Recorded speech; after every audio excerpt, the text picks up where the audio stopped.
Welcome to the Voice of Retail podcast. My name is Michael LeBlanc, and I am your host. This podcast is produced in conjunction with Retail Council of Canada. The past, current, and future state of retail media networks are in the spotlight in this dynamic live interview from the NRF Big Show floor in New York City with Aran Hamilton, co-founder and CEO of Toronto's Vantage. Aran is a pioneer in the retail media space and offers both valuable lessons and powerful insights for retailers and brands of all sizes regarding the scope and future of this much talked about revolution. Let's listen in now.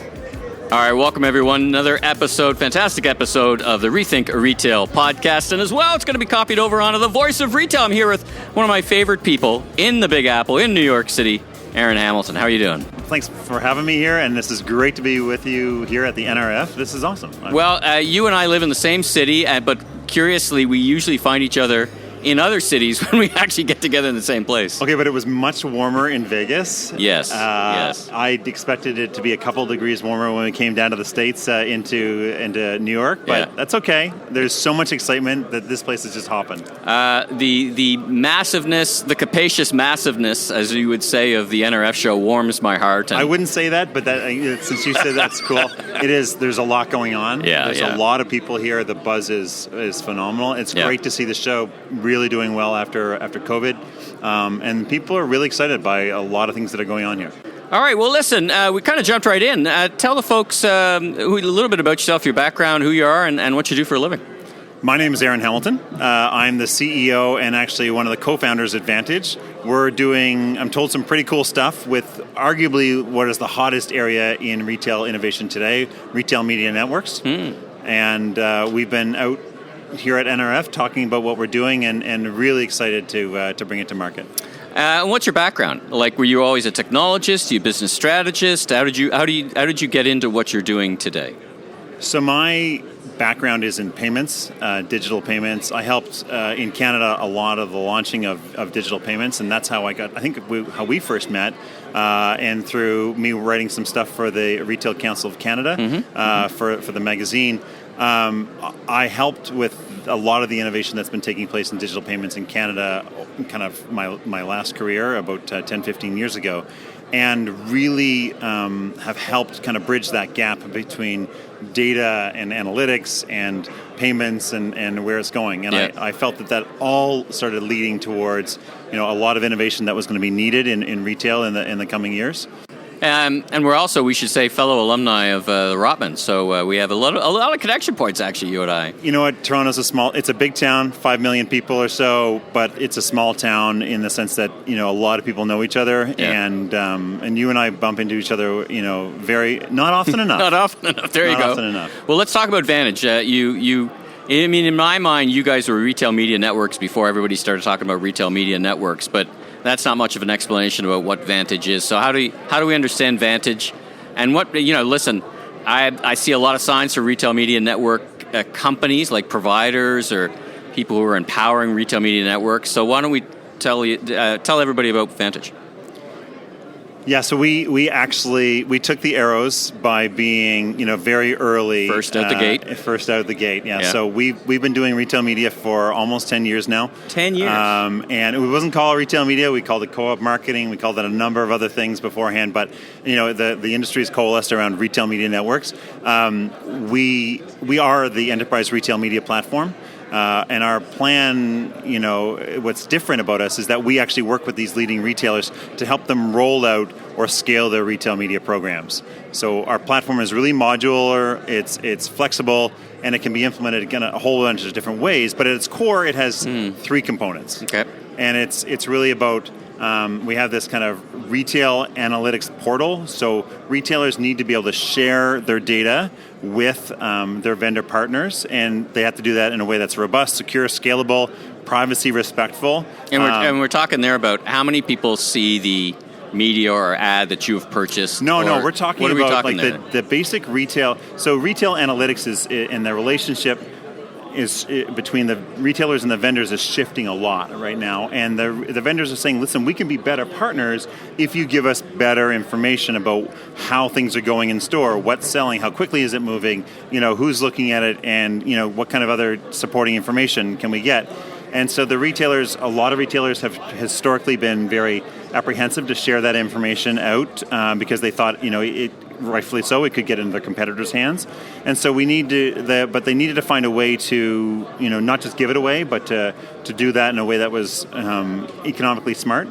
But it had to be, very secure, very privacy respectful, and so Vantage enables that. Right. And that's a core element of what we help the retailers do. And when you say better partners, that's kind of code for we can give you more of our marketing dollars to sell our product. No, it's not. It's also about what kind of things do we need to know about the industry? What are people looking at? How do we better shape our products? Okay. What colors should it be? What size should it be? How many different offerings should we have? A high value, a low value, a medium value, and a low value kind of product, or do we only need 2 versions of the product? And so there's a lot of insights that the retailers need to be able to share and dialogue with the vendors about.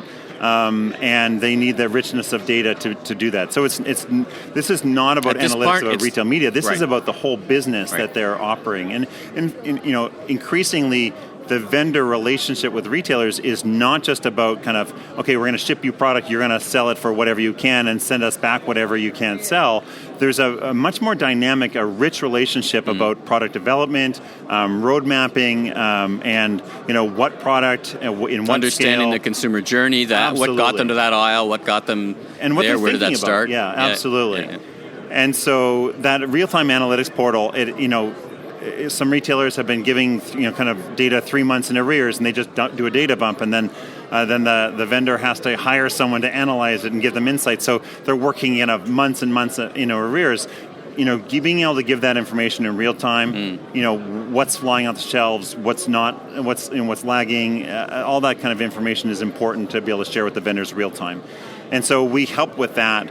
And one of the core things, though, is when you can show the vendor this is what's happening, either on site, for e-commerce, or what's happening in store, for the vendor to be able to impact it or influence it. Okay, this is what's happening. How do I change it? I see. And so one of the core elements of changing is to be able to run advertising. And that could be on site for the on the e-commerce website or in the application, or a host of other venues, or it could be off-site through social media channels or through advertising on the rest of the internet. It could be direct out of home. It could be end caps. Now that's where, and I'm going to get ahead of myself a little bit, but I love the thread of the conversation. That's where I start to get a bit fuzzy between you started traditional co-op dollars that get me X and Y. Correct me if I'm wrong, and I don't want to put words in your mouth. Basically, retail media, in the way we understand it today, is saying, well, you could put your dollars into the platforms, or you could put your dollars into you being the brands, or you could put your dollars into your retail partners, but it's a different bucket of money, essentially. Because there's co-op dollars that stays... I think a lot of those buckets are blending, and I think that there's a massive shift that's underway for the next couple of years, especially where traditional TV money is going to go into kind of connected TV and new forms of a lot of things that will be going through retail media. Okay. So the benefit of running advertising, if you're a brand or a vendor and you want to, rather than going out on your own, and just running ads on Google or Facebook or Pinterest, etc., is that you have no idea what the impact is. You can know if they drive people to the store, but you have no idea if it actually caused a checkout or not. And so if you're working with first-party data that the retailers have, then you can actually look at attribution and you can look at the success rate. And it's important to know if you're running this image or this image or that call to action or that offer, which one is generating actual conversions. And so the retailers can help close the loop with that and help you educate, not just for the sales with that vendor or with that retailer, but across all of your retail work. So I can see that in my head pretty clearly with e-commerce. I can connect the dots all the way through a checkout. I can see that. That's the, so to speak, the easy part. But how do they, it's easier said than done part. But how do you connect that then to store transactions? Because we know there's such an integration between influenced online, bought in store, and vice versa. No, how do you guys think about that? So it's let's be honest, depending on where you are in the world, in the UK, Europe, it could be in-store retail is still at least 80% of sales, depending on the category. In the U.S., in North America, it's a lot higher than that still. It's shifting, and of course, it's shifted massively during COVID. but it's coming back. People want to get back in stores. They want to get back to the high streets, and they want to get back to touching and feeling, and stop buying 3 pairs of shoes to return 2 of them. Like that, people don't like doing that, and the retailers don't like them doing right. that. So right. That's shifting. People are. So it's really important to be able to connect those things without being privacy, creepy. You have to make sure that you're giving people the ability to, some people still shop with cash. Sure. And so it is tricky. There's a lot of cool media math you can do and modeling you can do. There's some cool technology stuff you can do.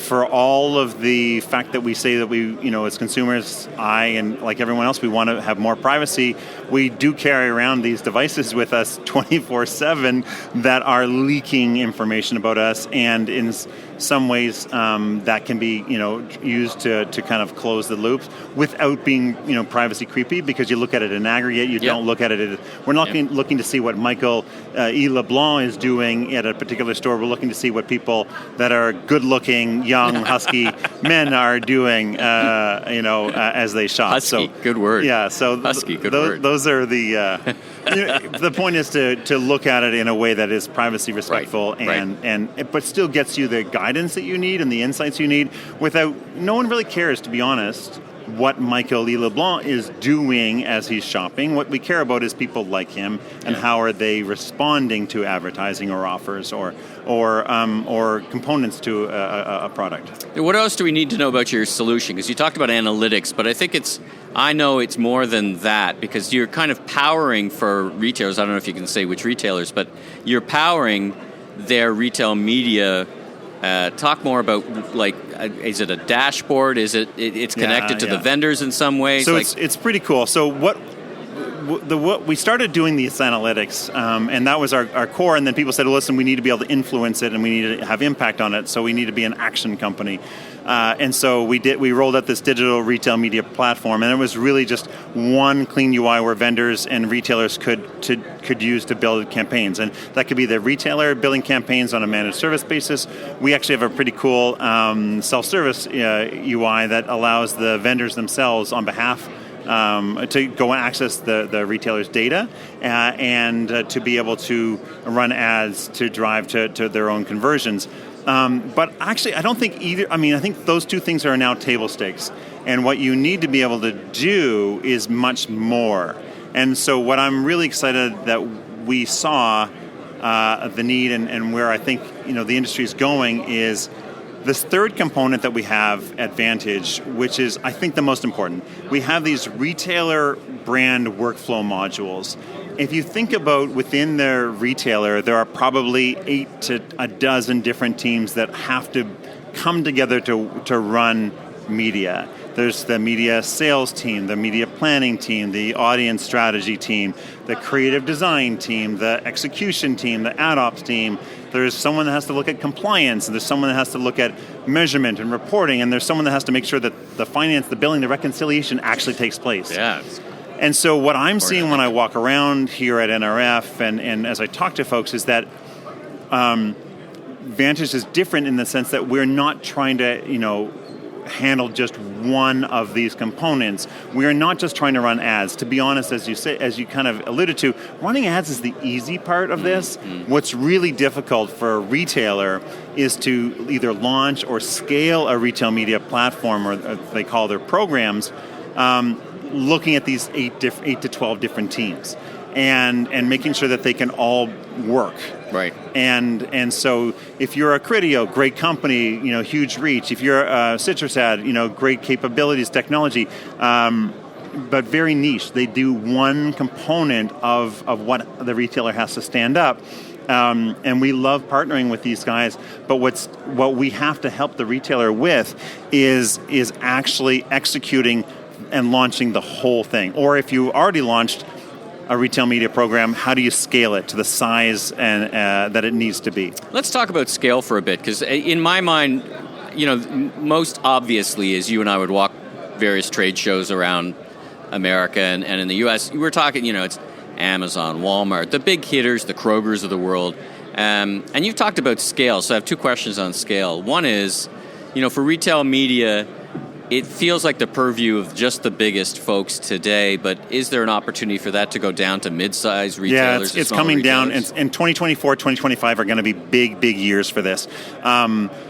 Because most of those retailers, and you've made this point to me, has said, listen, the top 20 vendors are spending a lot of money with them. They're big partnerships, big sophisticated vendors. But then there's tons, literally thousands of vendors who are smaller, enthusiastic, but don't have the means to kind of play. Absolutely. Right? And so if you look, say, in Canada, there are two retailers that have self-serve capabilities, Amazon and Home Depot.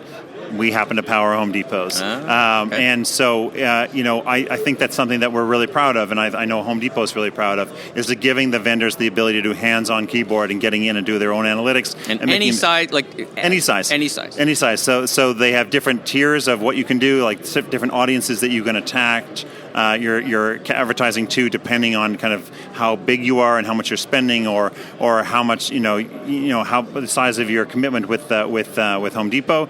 Or how much you want to grow your business with Home Depot, and that's the other side of it, right, is the strategy. So if you look at the top 10, 20 retailers out there, they have started to make investments. And say the top 10 retailers out there, a number of them have built their own solutions or cobbled together something, because they could throw bodies at this. They could throw dollars at cobbling together different pieces of technology. Retailers have been getting money from vendors since there were retailers and vendors. And so they had to take advantage, and they had to figure out how to do it.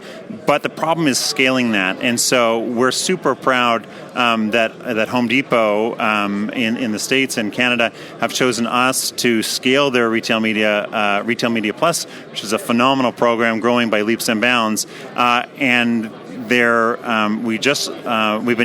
been using us as a managed service solution for about a year now, and now they're rolling out the self-serve capability through Vantage as well. Oh, that's fantastic. To give all of their vendors, no matter what size they are, the ability to book and run advertising for offsite media. Last question for you, and this I think is tapping more into the experience you have in the many, many conversations you have with many retailers about how they think about internally, and you mentioned it before, co-op dollars become retail media dollars. It kind of muddies the water because, really the merchant would own the co-op dollars, and there's a media somebody or rather that takes other over and above money, and these, you said at the beginning, these worlds are kind of coming together or will come together.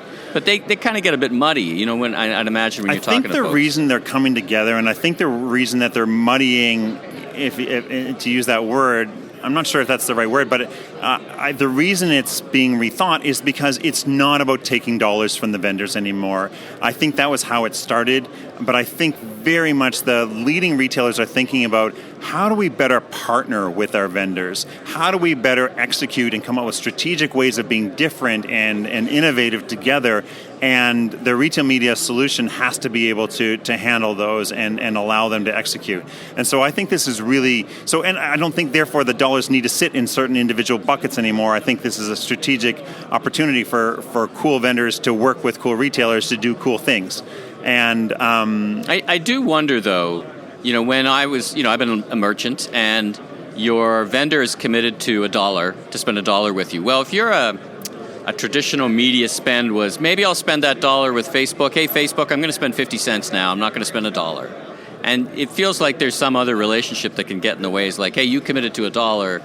Like there's a higher order relationship that can... See, that's not what I'm seeing. What I'm seeing in our experience is very much when you're doing it well, the vendors are saying, how many more dollars can I throw at this and have it maintain this kind of an impact? And where will the diminishing returns hit? What's the maximum I can do? Because if you look at where they might be spending money elsewhere, like TV or sometimes direct out of home, some of these things where they don't get this kind of, they can't close the loop on attribution, they don't know what it's impacting, it's harder to justify putting money into a Super Bowl ad or putting money into traditional other pieces of media when they don't know what the impact is. And so this they can justify. And I think what we definitely see is near the end of the year when the vendors are saying, listen, through whatever reason, I'm sitting on a couple of $1 million or a couple $100,000 or even like a few $1,000 if you're a smaller vendor.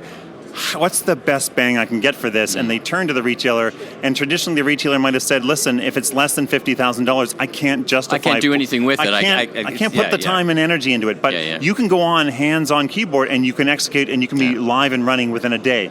And that's pretty cool. And that flexibility, because sometimes, you might, as the season closes, how's it going?